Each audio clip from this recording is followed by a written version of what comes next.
safi itolewe kwa jina lako. Basi Bwana, tunakusihi kwa unyenyekevu vipaji hivi ambavyo tumekutolea ili utakase, upende utakatifuza kwa Roho huyo ili viwe mwili na damu ya mwanao Bwana wetu Yesu Kristo,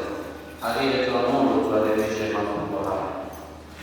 Maana yeye ndiyo siku ile alipotolewa alitoa mkate na kushukuru, aliubariki, akaumega na akawapa wafuasi wake akisema, twaeni mle nyote, huu ndio mwili wangu utakaotolewa kwa ajili yenu.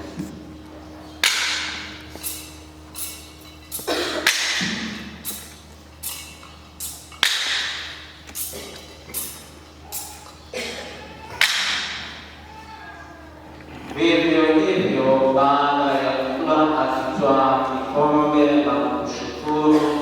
alikibariki na akawapa wafuasi wake akisema, twaeni mnywe nyote, hiki ndicho kikombe cha damu yangu, damu ya agano jipya na la milele, itakayomwagika kwa ajili yenu na kwa